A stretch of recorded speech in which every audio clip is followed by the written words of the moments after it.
Halo guys, welcome back to Dos Kreatif Channel. Hari ini ada narasumber spesial. Nah, ini namanya sangat-sangat keren ya. Namanya Dian ya. Dian Sastro kah? Dian Sastro kan. Dian Sostro. Dian Sastro. Manis sekali guys. Dian Ya, Sastro. benar, manis. Nah, tapi ini Dian nih siapa sih? Apa sih ngerjain apa sebenarnya? Kebetulan saat ini aku kerja di PT Creadix Oke, Creadix. sebagai PM atau Mm-mm. Project Manager. Jelasin dikit dong, Creadix itu Oh. apa ya? Creadix ini dia tuh kayak semacam agency. Mm-mm. Kita itu ada untuk branding juga, Mm. terus ada IO-nya juga. Oh, Jadi, nice. gitu. Oke, jadi I see. Dian ini sebagai PM ya di sana ya, Mhm. project manager. Nah, sebenarnya ini ide yang menarik, ide yang bagus dan pasti bakal banyak relate ke banyak teman-teman di sana. Betul. Karena perusahaan-perusahaan baik yang besar atau yang kecil pasti kan bakal ada project yang harus dikawal ya, yaitu gunanya PM ya. Betul. Nah, jadi kita bisa langsung ngobrol langsung nih dengan PM-nya langsung. Betul. Nah, ini menarik banget nih. Nah, kalau misalnya di Creadix itu Mbak Dian megang berapa klien ya? Megang apa? Bertemu langsung atau projectnya berapa banyak yang dipegang saat ini? Kalau saat ini Mungkin nggak perlu disebut kalian. namanya nggak saya. Mungkin baru sekitar 2 sampai 3. Oke. Karena kan masih ada atasannya memegang gitu. Mhm. Sambil bantu lah. Tuh sebentar, kita sebelum masuk ke PM itu kita pengen tahu dong, Dian ini latar belakangnya seperti apa sih? Ya, sekolahnya, Oke. pendidikannya, kayak gitu, hobinya, makan, Punya suka pacar makan. belum? Oh. Ya benar, siapa tahu ada yang tertarik kan ya. Bener-bener. Nanti nomor telepon kita taruh ya di bawah. Di sini. Oke, Gimana? jadi sebenarnya aku ini lebih ke basicnya tuh akuntansi. Oh. Iya, Oke. jadi agak melenceng sebenarnya dari akuntansi ke Apaan sih? ya, aku Oke. basicnya anak akuntansi. Istri saya juga ikutan sih. Oh, interesting, Iya, interesting. jadi Gitu. aku dulu tuh kuliah akuntansi Di mana? di Quick Yanggi. Oh, dekat ya sini ya. Iya, Sekian oh dia. alah. Oke. Yanggi, betul. Mhm. Aku basicnya akuntansi. Nah, kebetulan ada diajak sama Creadix untuk join jadi Gimana cara PM ngajaknya? gitu. Kok kayak berani banget ngajak orang akuntansi gitu loh. Belum pernah megang apa, akuntansi kan di depan komputer. Betul, Dengan betul. PM itu kan bakal lebih dinamis Iya, lagi betul, kerjanya. Itu betul, gimana betul. ceritanya? Bisa nyasar gitu. Ya jadi kebetulan kenal sama ownernya. Hmm. Gitu. Jadi diajak mau nggak nih join di Creadix. Hmm. Tapi akan lumayan berbeda dengan akuntansi, betul kan, karena Betul. akuntansi kan kerjanya di depan laptop atau di Ya, depan komputer, terus ya. ngitungin uang dan lain sebagainya, Betul. laporan keuangan gitu Betul. kan. Sedangkan untuk di project manager ini kan harus membuat semuanya tuh bisa berjalan dengan baik sesuai dengan timelinenya, deadline-nya Mm-mm. gitu. Lebih ke arah situ sih. Kaget nggak sih? Awalnya pasti kaget. Butuh berapa lama untuk apa terbiasa? Wah, Atau sekarang gimana? masih penyesuaian lah. Masih- Penyesuaian. Karena kan yang tadinya cuman duduk diem, sekarang kayak harus banyak ngomong sama orang, banyak koordinasi kayak gitu sih. Iya ya, dari depan komputer doang Betul. tiba-tiba. Karena kan Ketemu kalau banyak akuntansi paling cuman ke internal aja ngobrolnya. Ini udah selesai belum? Ini udah ini belum gitu. Kalau sekarang kan lebih ini gimana nih? Udah selesai belum? Ini gimana nih? Gitu. Banyak yang dihubungin ya. Iya gitu. Lebih ke situ sih. Nah Dian, ada yang mau ditanya nih gak ke Mario Utama nih? Karena Pasti Ruby ada. Cup ini kan udah projectnya banyak banget ya, Betul, dari betul. segala Kita macam selalu belajar, lapisan, Bang. level kayak gimana. Hmm. Jadi ini kesempatan banget loh. Betul. Kalau mau nanya, mau Betul, belajar Sure. soal Boleh.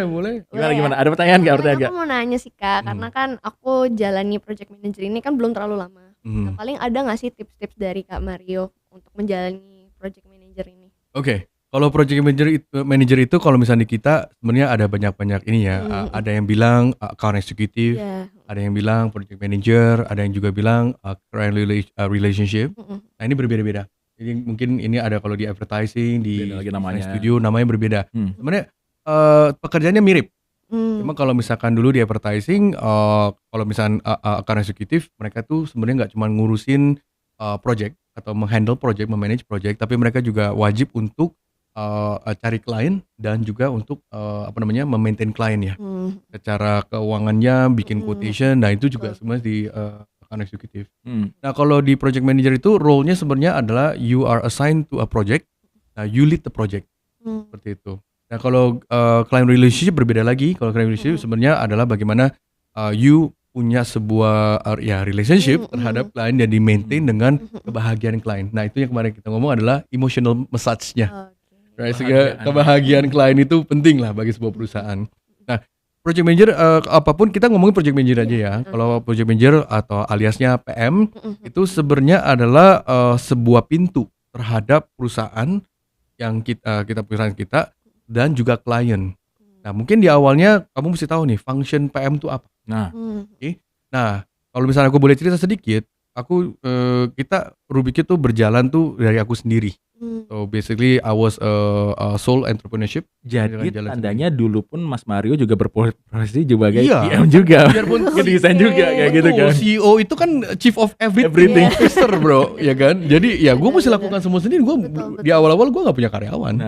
Jadi misalkan gue ketemu klien sendiri, gue manage project sendiri, bikin quotation sendiri, bikin pokoknya anything lah, cek ke bank sendiri, uangnya udah masuk, terus balik desain. Udah nggak desain, yang paling sebelnya adalah kalau you punya klien banyak. Nah itu paling nggak enaknya adalah ketika kamu lagi asik-asik dan kita konsentrasi di satu kerjaan, kita lagi ngedesain, telepon bunyi, ting ting ting ting, nah you mesti jawab. Nah itu yang sometimes tuh yang buat kita sebagai desainer ya awal-awalnya itu distraction buat kita. Jadi apa yang kita lagi konsentrasikan tuh terpecah belah dengan berapa kerjaan yang sebenarnya mungkin bisa nanti. Cuma kalau nggak dijawab sekarang, ya mungkin kliennya rasa ya di ghosting atau nggak enak. Ya, gitu kan? Atau mungkin memang mereka perlu immediate respon terhadap apa yang diperlukan. Nah disitulah perlu digunanya adalah project manager yang dari sisi kita yang untuk bisa menjadi sebuah pagar untuk memfiltering, memanage nih. Karena kalau misalkan dari project manager pun yang menjadi juga mungkin gini. Sebenarnya kalau titik menjadi project manager itu mesti punya kedewasaan sangat tinggi. Karena why? Bukan dewasa karena kamu umur, bukan usia, tapi pengetahuan terhadap feel-nya. Because you need to know the A to Z of the whole process. Seperti itu. You don't have to be the designer-nya, you don't have to be yang bisa gambarnya atau yang bisa execute-nya, tapi you need to know estimation of timeline-nya dan prosesnya. Karena project manager itu kalau menurut saya skill yang pertama yang kamu mesti ada adalah kamu mesti bisa ngelihat akhir projectnya. Dan dari akhir projectnya kamu mesti tarik ulur ke belakang dan presence-nya. Seperti itu loh. Nah key paling pertama itu. Jadi kalau misalkan kamu dapetin sebuah project yang biasanya kalau dari tim saya, mereka tuh mesti tahu, oke, ini project pertama, SPK kamu berapa lama? Karena semua kerjaan pasti kan ada sebuah perjanjian ya. Perjanjian itu mungkin kerjaannya skupnya bisa 3 bulan, ada yang 6 bulan, setahun ataukah mungkin ini cuman per minggu. You need to know, karena that's your goal. Berarti scope ini mesti aku selesaikan di dalam time frame ini. Maupun gak mau. Gitu loh. Gak bisa bilang, iya kita janjinya sekian. Karena kenapa? Quotation akan masuk dengan harga. Baik, misalkan kita bikin casing telepon inilah ya, kita dengan waktu 2 bulan, contoh desain casingnya gitu kan.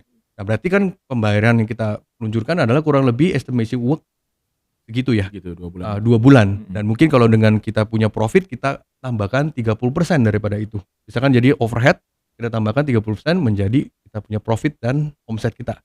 Betul kan? Berarti kalau misalnya kerjaan ini molor sampai 4 bulan, 6 bulan, 1 tahun, terhitungnya jadi kita kan nggak bisa bilang, oh gaji kamu selesai baru gue bayar. Gaji kan jalan per bulan. Berarti kan kita mesti lihat OPEX-nya itu pas. Nah jadi project manager itu mesti project manager itu mesti bisa mentarik itu. Berarti kalau misalnya kerjaan ini adalah casing-nya mesti jadi di let's say di 3 bulan, 3 bulan itu ini mesti jadi. Right? Berarti kalau jadi kita tarik ulur berapa lama mesti Anda kata mesti cetak atau bikin daminya. Oh let's say ini mungkin perlu seminggu, kita tarik balik lagi, ya kan? Karena kan kita kan ada vendor-vendor juga, ya kan seperti itu kan. Nah, kalau misalnya dari project manager itu mesti benar-benar bisa mengatur waktunya itu, sehingga kerjaan itu bisa tereksekusi dengan baik. Kalau misalkan manajemennya tidak baik, nah itu jadi problem. Karena kenapa? Ini baru satu project loh. Kalau misalnya you have multiple project on your hands, dan kita juga mesti ngatur secara tim kita sih ya. ya kan, ya tim kita. Nah itu yang mungkin sering terjadi di kantor desain ya, Creadix atau Rubikub gitu. Fungsinya PM itu tuh kadang suka nggak enak sama desainer sama klien. Betul. Yang mana yang harus diutamakan, Betul. itu gimana caranya kita biar bisa win-win ya? Iya. Nah, mungkin kalau dari Dian sekarang bagaimana kamu lakukan? Kalau dari aku sih memang bener sih yang kata kakak bilang, kalau ada perasaan tuh gak enakan gitu. Kayak Buru-buruin desainer gitu ya. Terus kayak udah follow up lagi kayak aduh nanti dia marah gak ya sama gue kayak gitu nanti dia benci lagi sama kayak Gitu ya Glenn ya. lebih kayak gitu sih. Cuman namanya kita, kalau dari aku ya, yang namanya ada deadline ya pasti ya harus diselesaikan sesuai dengan perjanjian dari awalnya. Misalkan aku nanya nih ke tim produksi, ini kapan bisa selesai? Let's say misalkan katakan jam 3 kita bisa kasih gitu, tapi ternyata ternyata molor jam 3 nih, mana nih gitu kan. Di satu sisi kayak dari pagi aku udah follow up, terus di siangnya juga udah follow up, tapi begitu pas udah jamnya ternyata gak tepat waktu. Nah itu aku masih kayak aduh nih gimana ini gitu kan. Gimana tuh? Kalau gue gini, kalau sebenarnya gini, kalau tadi yang jawab pertanyaan dari Mas Adri, sebenarnya project management itu yang pertama kamu mesti ada adalah management skillnya. Basically management skill itu nomor 1 tuh. Kedua adalah leadership skill. Menjadi project manager itu bukan role yang kecil. Ya di belakang juga ada manager ya. Berarti manager you are in the manager level nih, ya kan ya.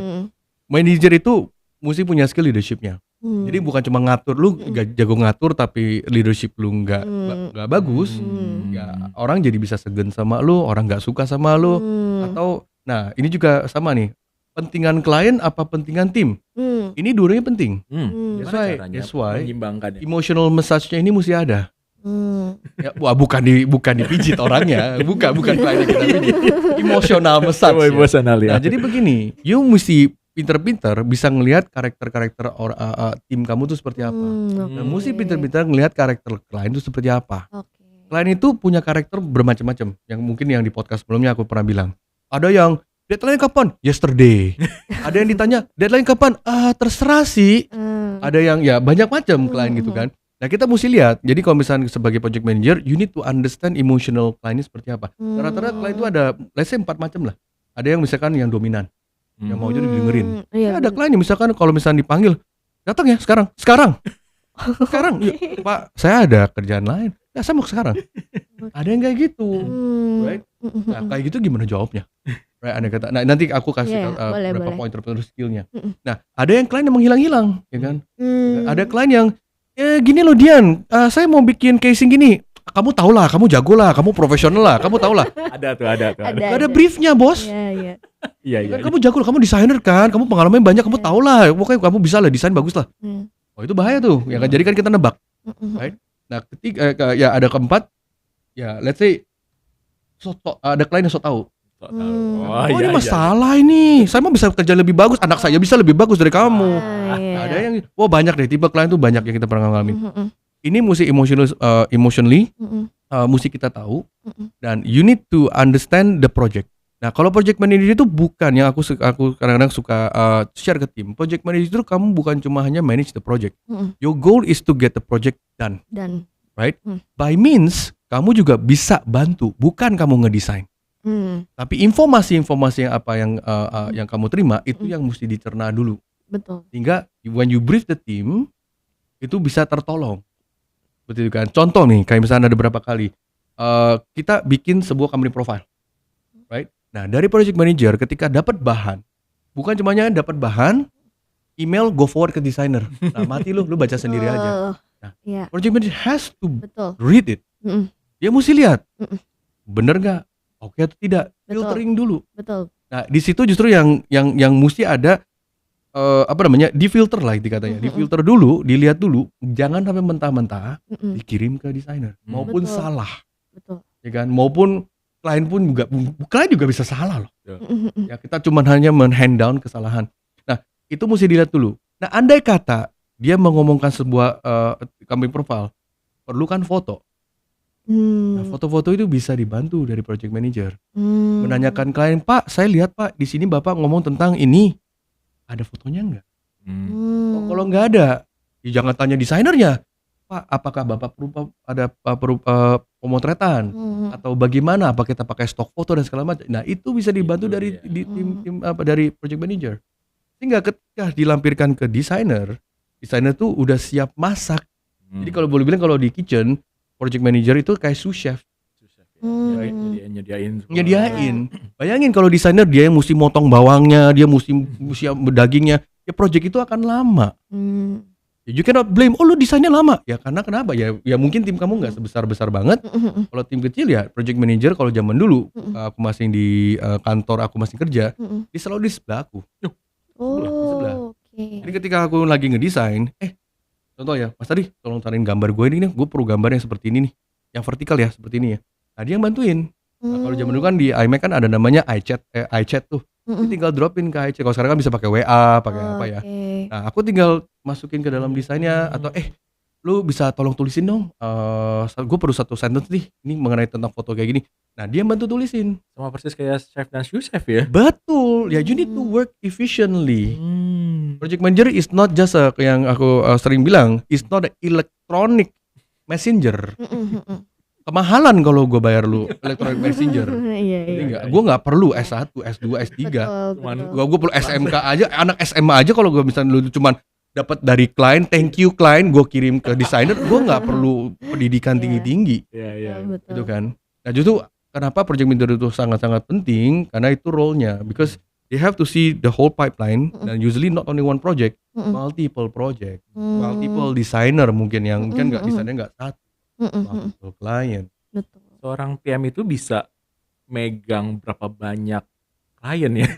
Tergantung kemampuan masing-masing ya. Tergantung kemampuan masing-masing, karena juga tergantung kapasitas dari si project manajernya.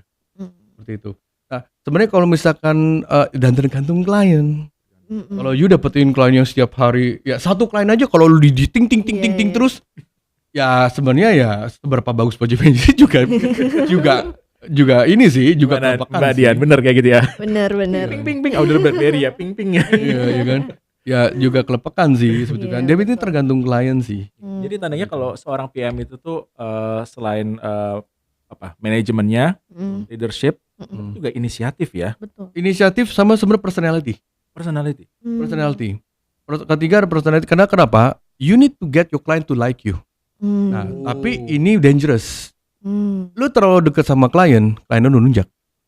Bener. Right. Lu terlalu kayak menjadikan temen. Tiba-tiba Dian, gue perlu ada ini nih, deadline-nya ntar sekarang jam berapa nih? Jam 2 deh. Bantulah. Bestie lah. Akhirnya kita jadi diperguna. Ya kan? Atau enggak ini tambahin dong. Gak ada di scope nih. Tambahin lah, lu katakan tuh temen lah, udahlah bantu lah. Nah, lama-lama lu ketelen. Kalau misalkan kamu sukses, baik. Gue pernah ada PM yang kebaikan. Ternyata yang dibantu gagal. Malah jadi batu sandungan. Waduh. Malah yang lu udah jalanin bener semua, karena yang gratis lu salah, diungkit semua. Misalnya nolong orang jadi nggak terima kasih. Ada juga kayak gitu. Seperti itu loh. Nah, kalau misalnya sama kayak gini, rata-rata yang aku ajarin adalah klien itu kayak layangan. Lu nggak boleh terlalu dekat. Tarik ulur. Ya, kayak layangan, tarik ulur. Lu nggak boleh terlalu dekat, kadang-kadang ninjak. Ya, istilahnya mereka merasa kita tuh sudah bestie. Iya. Terlalu jauh, dingin. Lu mau ngomong apa, minta apa, jadi susah. Nah, ini yang mesti kita punya sebuah prinsipal cara personality-nya. Baik boleh, nggak terlalu baik. Ya, tapi juga jangan terlalu strict. Nah, kalau terlalu strict, orang nggak demen sama lu kayak polisi. Siapa sih yang suka ketemu polisi ya? Apa-apa nggak boleh, apa-apa nggak bisa, apa-apa denda. Kayak orang nggak demen sama kamu gitu kan. Nah, ini yang mesti ditarik ulur sih. Seperti itu. Nah, personality penting karena in the end of the day yang kita jual adalah jasa. Betul. So, project manager itu kalau yang saya himbau, yang selalu yang mesti adalah personality. Klien tuh bisa semacam banyak rupa. Maupun dia lagi seneng, maupun dia lagi nggak happy, maupun kadang-kadang klien dia mungkin masalah di tempat lain kena semprot ke kita. Ya, we need to really keep our composure. Seperti itu. Kalau di Ruby Cube apa nih Mas nilai yang diangkat oleh Mas Mario untuk diberikan pesan ke para PM itu apa sih Mas, nilai-nilai apa? Nah, nilainya adalah sebenarnya kalau misalnya di project manager kita, yang saya inginkan ya, sebenarnya ini kita juga jujur aja belum sempurna. Tapi yang saya inginkan adalah bisa mereflect perusahaan kita. Karena PM ini boleh bilang mewakili saya. Ya kan, karena most project kan mungkin teman kita kayak most project ya because they trust me to handle the project. Nah, ketika I have a team ya I trust my team, which is the project manager yang untuk bisa korespon kepada kliennya. Nah, he or she has to reflect. Ya bukan artinya dia mesti punya apa yang aku punya secara knowledge, but they have to reflect. Gitu loh. Yang saya inginkan adalah ya dia bisa membantu untuk mereflect, mewakili saya gitu loh, Mas. Mari utama tuh seperti apa sih kayak gitu? Iya, tapi bukan artinya ngikutin karakter cara ngomong itu bukan begitu, tapi merepresent the company. Kamu pernah lihat gak kalau misalnya kamu ke Toyota? Pak, Toyota Pak. Ya mereka tuh kesannya kayak nggak ada pelatihan. Jadi kayak lu bisa sales, lu ikut, lu pokoknya yang penting sebarin brosur. Tapi when you see pameran BMW, Mercy, berbeda ya. Mereka bisa mewakili brandnya. Betul. Right? Oke. Ya, mereka bisa mewakili brand. Nah, itu yang kita perlu. Jadi representasi represent the company. Seorang PM itu juga ya itu tadi harus mewakili dari perusahaannya ya. Betul, cara pakainya, cara dia membawa badan gesturnya, jangan terlalu duduknya. Atau enggak orang klien lagi briefing lu. Ditanya lagi nyatet, Pak. Come on lah, kan maksudnya kebiasaan ini memang milenial atau zilenial begini nih. Memang betul dia mereka catat, tapi di mata orang kan ya lu nggak respect ya, lu lagi ngechat orang ya gitu kan. Nah itu hal-hal kecil loh seperti itu yang mungkin ini yang nggak disadar, tapi sometimes dengan older client itu rasanya disrespectful. Ya, kalau sekarang gue lagi podcast terus gue begini, kayak kesannya kalian nggak penting, padahal gue lagi nyatet. Ngerti nggak? Right? Nah itu loh, small hal kayak gini, gesture gini yang sometimes tuh menjadi yang mesti diperhatikan, karena that will be the representative of the company. Gitu loh. Itu sih kalau menurut saya itu personality penting, karena jangan sampai kamu tidak punya wibawa, akhirnya gimana? Kredix, gue nggak mau ngomong sama lah, gue ngomong sama bosnya aja. Ya pernah kan kamu lihat kayak kamu ke toko-toko, orangnya ditanya semuanya nggak ngerti, gue ngomong sama manajer lu aja deh, atau gue ngomong sama bos lu aja deh. Nah lama-lama kamu tersingkir, kamu jadi kecil gitu loh, hilang deh ya lama-lama ya. What the point of project manager kalau kamu nggak dianggap? Seperti itu loh. Itu sih. Itu dia. Dari seorang akuntan, dari seorang project manager. Oke, gimana so far perkembangannya di dunia PM itu menyenangkan gak sih? So far sih menyenangkan. Iya. So far menyenangkan. Benar. Kenapa? So far menyenangkan. Apa yang disenangi dari pekerjaan sebagai PM? Karena ya kalau dari pekerjaan sebelumnya kan cuman begitu-begitu aja. Kalau ini kan lebih banyak, lebih dinamis ya. Banyak interaktif lah ya. Banyak interaktif, ketemu luar. Betul. Oke, siap. Itu dia. Gimana? Dian ada lagi yang mau Ya, mungkin ada pertanyaan lagi enggak? Paling aku mau nanya sih Kak, soal leadership. Nah. Leadership itu kan kalau di sekarang kan aku kan termasuk anak Gen Z ya. Jadi di leadership sekarang itu kan bermacam-macam. Ada yang modelnya micromanage, kalau kakak tahu, ada yang modelnya bermacam-macam. Nah gitu. Kalau untuk di PM ini menurut kakak harus yang kayak gimana sih leadershipnya itu? Nah gini, ini selama saya belajar, sebenarnya ini juga leadership buat saya, I'm still learning. Betul. Still learning. Ini nggak ada habis. Tapi yang kalau saya pertama ketemu andai kata ya bukan aku mau baca kamu ya. Andai kata kalau misalnya andai kata you masuk ke dalam Rubik Cube, yang sebenarnya yang kita lakukan, yang kita akan mau lakukan, yang kita belajar ini sebenarnya ada berapa yang kita sempat miss atau saking cepat rapid kita hiring kita miss ini. Right? Yang pertama adalah jika yang masuk itu mesti di training. Jadi kalau sekarang nih kita tuh ada satu presentasi, let's say project manager, nah itu ada aku jelaskan job desk kamu tuh apa. Yang kamu mesti ngerti pertama adalah perceptionnya dulu, ekspektasi. Karena kita bisa tidak berhasil karena ekspektasi yang berbeda. Gitu loh. Jadi I need to sampaikan ekspektasi saya itu apa terhadap ini. Yang pertama, jadi pertama itu aku melakukan training. Nah, training istilahnya ya kamu mesti ya sepaham dengan kita punya kiblat. Gitu loh kan. Jadi ya kebanyakan kalau orang yang udah pendidikan ya pasti cepat belajarnya. Nah, tapi andai kata training ternyata dia juga nggak bisa nih. Yang kamu lakukan adalah coaching. Nah, coaching itu jadi kalau leadership itu nggak selalu mesti di depan atau nggak selalu di belakang. Dan juga bisa kita di samping. Betul kan? Jadi kalau kayak posisi tentara ya atau posisi militer kan ya kan nggak selalu raja selalu di belakang, nggak juga, ada raja perang di depan loh. Betul kan? Tapi ada juga raja perang di belakang, ada juga raja perang bareng-bareng sama tentaranya, shoulder to shoulder. Nah, kalau menurut saya sih tergantung posisinya. Kalau saya selalu di depan, kamu di belakang, kamu nggak belajar apa-apa. Dan kamu nggak terkenal. Dan kamu juga rasanya selalu ada perlindungan. Kan ada si Pak Mario, lalu ada Pak Mario apa-apa. Ya pokoknya Pak Mario bisa lakukan. Kamu nggak belajar apa-apa. Nah, that's why ada kapan di depan, when you don't know anything, I do train you. Nah, itu yang gue bilang, follow before you lead. Karena kan manager you need to lead. Kalau lu nggak bisa nge-lead, lu nggak pernah lihat contoh, ya gimana lu tahu how to lead? Right? You see, nah lu akan ikut dulu nih berapa bulan, I lead, you listen. The questions that I ask, you listen. Ya mungkin tiap meeting kan ini kan akan repetitif nih. Nah itu yang mesti di shadow, yang mesti pelan-pelan dipelajari. Nah once lu udah ngerti, nah gua coaching, ya kan. Next meeting kamu yang present, kamu yang ngomong. Gua di sebelah lu, gua nggak kemana-mana, gua tetap ikut meetingnya. Supaya ya kamu juga, gua bisa nilai kamu kan. Nanti kamu yang kerjakan. Nah, nanti pas pulang di mobil atau pas di balik kantor lagi aku kasih tahu, tadi kamu posturnya kurang. Kamu ngomong terlalu banyak gitu kan, terlalu banyak kan kalau orang gugup kan dia terlalu banyak. Atau poin-poin ini kamu ketinggalan nih. Nah, ini aku kasih nilai. Nah, itu bukti berapa kali tuh di coaching terus. Kayak orang main sepak bola atau main golf lah. Kan enggak selalu langsung plok langsung jago. Ya, betul. Coaching terus. Nah, ini kamu salah. Nah, kalau orang itu enggak mudeng-mudeng. Gimana tuh? Enggak mudeng-mudeng.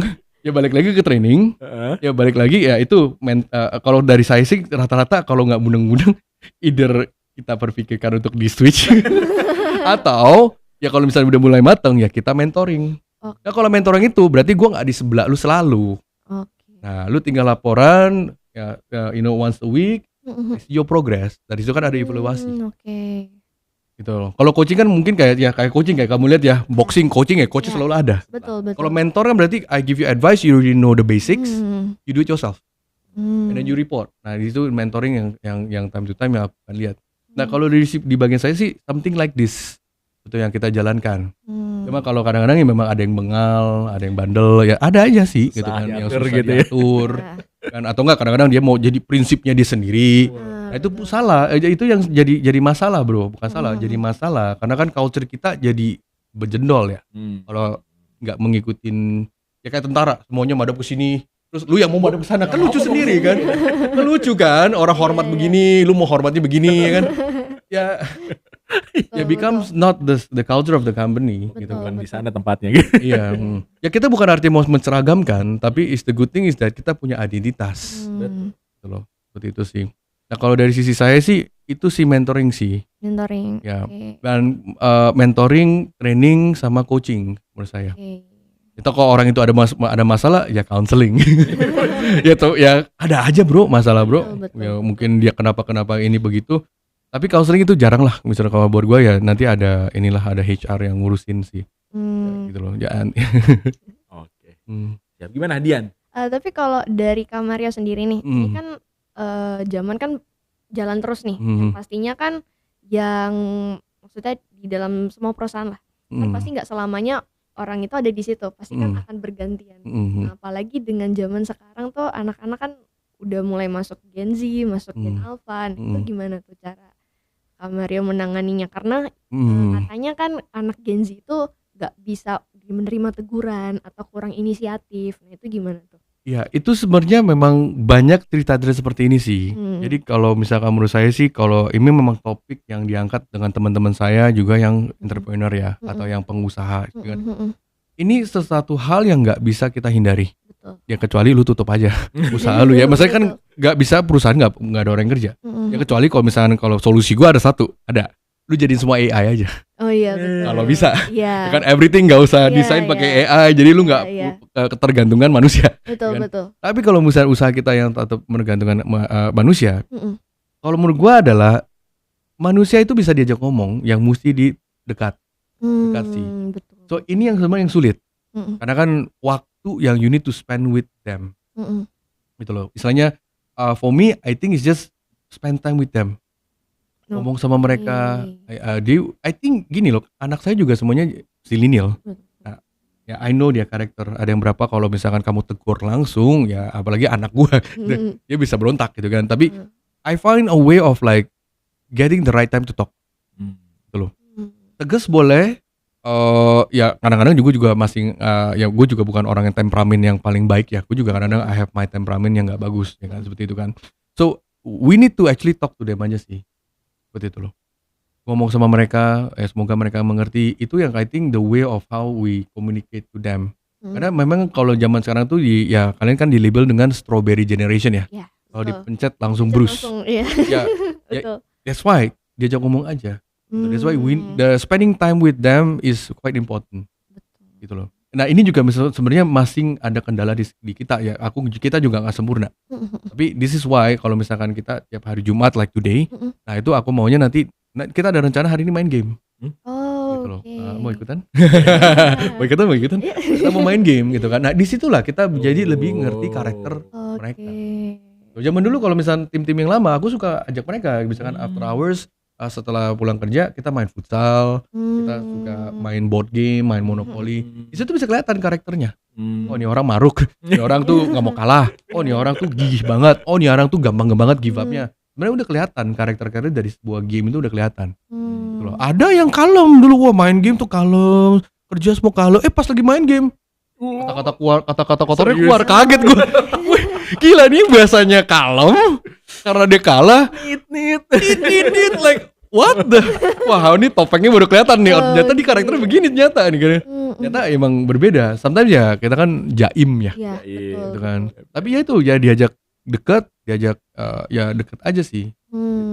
Memang ini susah dilakukan. It's easy to say when your company is still small, cuma baru 5 orang, 10 orang. But when it goes to like udah 60 orang, udah 100 orang. Ya kayak kemarin nih, tahun kemarin ada orang yang baru aja. Pagi Pak, siapa ya? Ya kan, gue sampai nggak kenal. Nah justru itu dia. When you have a mentoring, you mentor one manager. Nah ini justru dia yang mesti menjadi rupakan lu. Jadi basically ini boleh bilang kayak turun punya grup. Nah, kamu mentor dia. Nah, dia tuh mesti bisa mirrorin kamu as a culture, dan dia yang jadi pengaruh ke bawah. As the company grow, ya dia nanti punya lagi mentoring orang lagi. Ya that's why CEO atau kita sebagai leadership itu yang sebenarnya PR kita menyetak orang. Gak gampang. Let me tell you, gak gampang. Orang memang bisa berubah. It's not like robot ya. Ini yang gak. Oke. Ada lagi? Ada questions? Iya. Soalnya kan yang namanya leadership atau sebagai atasan, sebagai CEO itu kan kebanyakan orang-orang tuh taunya dia mah udah tinggal duduk aja gitu kan, kita yang bawa-bawahan yang kerja keras gitu kan, tinggal dia yang terima duit gitu kan, kalau di lingkunganku gitu kan. Aku tanya kamu, ini ada kerugian apa kamu ikut tanggung? Kenapa? Kalau ada kerugian apa kamu ikut tanggung? Enggak. Emang CEO mesti ngangkat-ngangkat barang juga? Sebagai pemilik usaha, kamu mesti lihat juga bos kamu ngangkat-ngangkat barang juga. You think so? Enggak. Berarti kalau nanti kamu punya usaha, kamu juga ngangkat-ngangkat barang? Oh enggak. Nah, you need to know the function. Banyak anak muda itu nggak ngerti function secara posisi. Ya pikirannya, oh gila gue kerja keras buat bos gue yang kaya. Nah, ya, oh kalau kaya, kalau usaha, kalau emang kamu jalannya benar, perusahaannya makmur. Kalau nggak makmur, siapa yang nanggung? Kalau ada kerugian, emang kamu ikut bayar? Enggak. Nah kalau kamu ikut bayar, kamu boleh ngomong. Nah jangan cuma lihat enaknya doang. Ketika bos kamu nggak tidur, ketika tagihan nggak masuk, ketika banyak hal-hal yang tidak sesuai dengan jalur alurnya, do you take responsibility nggak? If you don't take the responsibility, dan jangan menghakimi atasan kamu. Seperti itu loh. Dan I mean ask you again, what does a CEO do? Sebagai pemilik perusahaan tuh apa sih tanggung jawabnya mereka? Well, I may ask you, what does Steve Jobs do every day? Apakah Steve Jobs every day dia nge-programming? Apakah si Bill Gates tiap hari tetap masih kerja segala macam? Apa? Will you name it? What do they do every day? a leader, CEO itu kayak bos kamu, dia tuh pertama, first is lobbying. CEO is also part of the company yang untuk bisa ya is the best ya. Karena kata the best marketer tuh CEO lah ya. Yang untuk bisa mendapatkan project, melobbying dan segala macam. Do you have the skill? If you have the skill, then why you work? You go open your own company. Then you say, ya kan? Dan kamu baru bisa komen, ya kan? Itu adalah part of the CEO. Karena the part of dari CEO is actually making important decision. CEO itu dibayar dengan decision yang tiap hari yang dia letakkan untuk perusahaan itu bisa jalan. Kalau andai kata sebuah kapal punya kaptennya adalah di belakang lagi ngedayung, siapa yang ngarahin perusahaan itu? Right? Kalau gitu kaptennya enak banget ya, dia cuma di atas ngopi liatin jendela.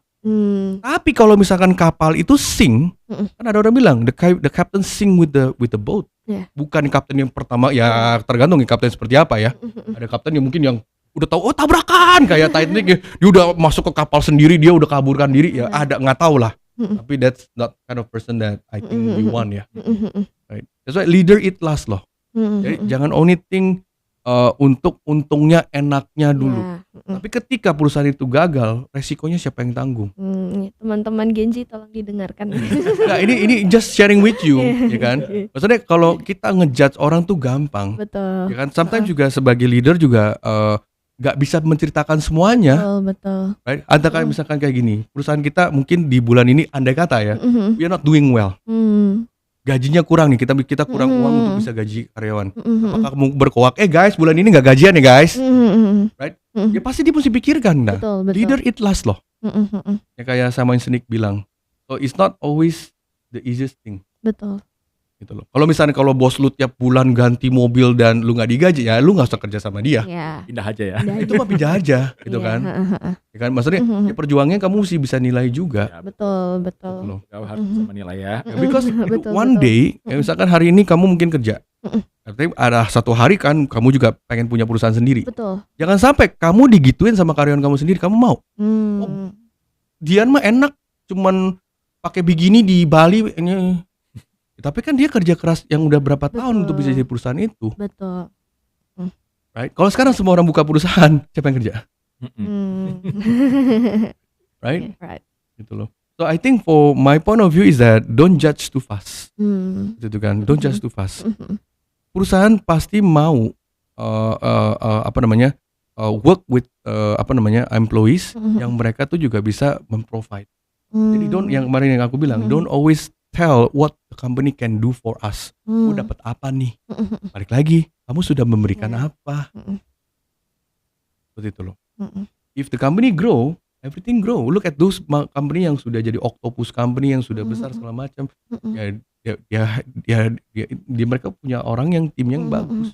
Oke guys, sampai sini dulu pembahasan tentang project manager tuh emang panjang banget dan menarik ya. Karena langsung bersentuhan langsung dengan yang langsung ketemu kliennya gitu, dan juga sekarang yang ada CEO-nya gitu. Bisa saling sharing lah ya. Oke. Nah, kamu di rumah yang nonton, kalau misalnya kamu seorang PM juga, coba dong tulis di komen, kita pengen tahu seberapa banyak sih PM yang lagi nonton video ini. Oke, sampai jumpa di video dos berikutnya. Gue Adri, ada Mario, dan ada narasumber kita, Dian yang cantik ini. Sampai jumpa di episode berikutnya. Bye. Thank you.